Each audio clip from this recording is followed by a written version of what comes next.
Salam kasih dalam anugerah Tuhan kita Yesus Kristus.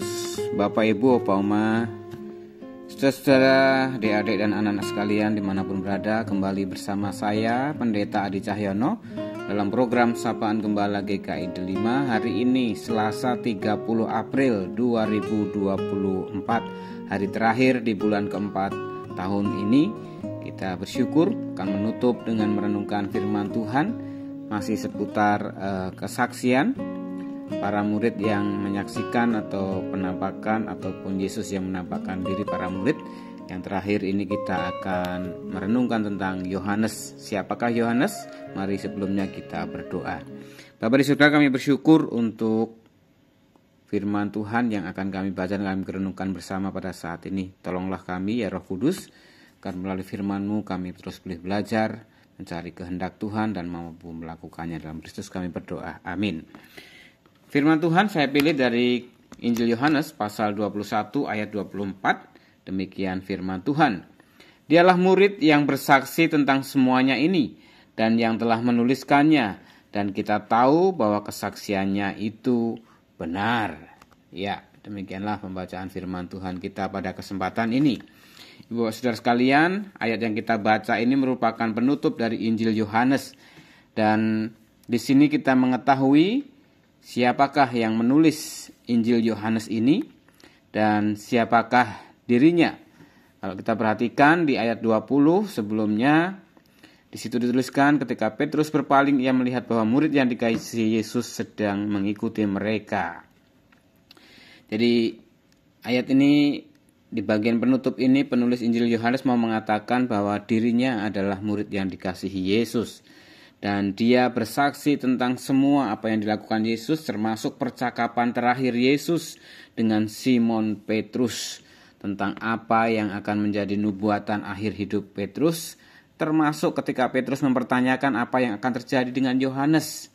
Di sini ada kata-kata Yesus yang menegaskan apa yang harus menjadi jalan hidup, sikap hidup para muridnya, baik Petrus maupun Yohanes yang adalah murid yang dikasihi Yesus. Yang menarik, di ayat yang ke-24 ini, Yohanes, murid kesayangan itu, menegaskan bahwa dia yang menulis semuanya ini adalah saksi hidup, bahwa apa yang dia tuliskan, bahkan di ayat penutup, ayat terakhir 25, sebenarnya ada banyak sekali kejadian, peristiwa, pengajaran Yesus yang kalau ditulis itu tidak akan muat di dalam semua kitab.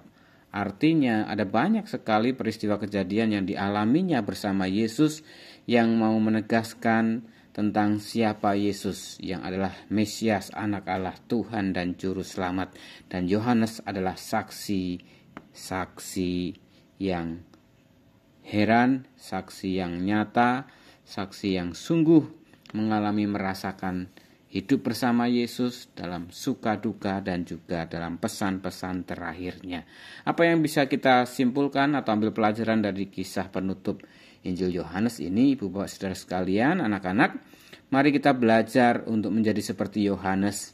Walaupun ada banyak hal yang dia saksikan, dia alami, tetapi tidak serta-merta membuat dia berlalu begitu saja, tetapi dia merefleksikan, dia membagikan hasil permenungannya atas kejadian yang dia alami, temukan bersama Yesus, dan pengajaran-pengajaran Yesus dia bagikan sesuai dengan kemampuan, kesempatan yang ada. Mari kita juga belajar untuk mensyukuri setiap kesempatan, waktu, karunia, dan talenta yang Tuhan berikan dalam pengalaman perjalanan kehidupan kita, baik suka maupun duka, baik senang maupun gembira, maupun sedih ataupun susah. Mari kita terus ingat di mana Tuhan hadir dan berkarya dalam hidup kita, sehingga kita pun juga boleh mempermuliakan Tuhan dalam setiap karya yang Tuhan kita lakukan. Kalau Yohanes, murid kesayangan itu menuliskan dalam Injil Yohanes, menjadi catatan yang penting yang menjadi Kristus diberitakan, lalu apa yang bisa kita kerjakan dalam hidup kita? Marilah kita mulai dengan memperkatakan hal-hal baik tentang Yesus dalam hidup kita. Menuliskan dalam komentar-komentar kita, tanggapan-tanggapan kita, perkataan-perkataan kita, lisan, verbal maupun tulisan, mencerminkan kasih Kristus yang terus bersinar dalam hati kita, sehingga nama Tuhan dipermuliakan. Amin. Mari kita berdoa. Bapa di sorga, kami bersyukur kalau hari ini kembali kami boleh membaca bagian firman Tuhan, terutama tentang Injil Yohanes yang menutup kesaksiannya tentang apa yang dia alami, rasakan bersama Tuhan Yesus. Dan dia mau menceritakan itu melalui tulisan Injil yang akhirnya menjadi Injil, kitab Injil ini. Pakailah setiap hidup kami, anak-anak-Mu, dalam perjalanan hidup mereka, susah, senang, gembira, tertawa, bahwa Yesus terus hadir dalam hidupnya. Dan itu boleh menjadi kesaksian yang nyata, menginspirasi, memberkati, menghadirkan kasih Tuhan yang menguatkan, meneguhkan, dan menjadikan sukacita. Kami berdoa saat ini Tuhan untuk anak-anak-Mu yang berulang tahun pada tanggal 29 April. Ada Ibu Hana Pangestu, ada Ibu Anita Latuheru, Bapak Rudi Pasaribu. Pada tanggal 30 April, Bapak Robert Afaratu, Esteria, Saudari Esteria, Tiffany Frovina Tambunan, dan Ibu Wila Wilianti Tantra Negara. Kiranya limpahan rahmat sukacita berkat Tuhan yang mereka alami di pertambahan usia ini, mengingatkan akan kebesaran dan kasih Tuhan yang terus mengalir dalam hidup mereka. Mampukan mereka Tuhan untuk terus boleh memuliakan Tuhan dalam kehidupannya dengan mengasihi orang-orang di sekitar mereka. Berkati juga setiap karya kehidupan, studi, pekerjaan, pelayanan, dan dimanapun Tuhan menempatkan mereka.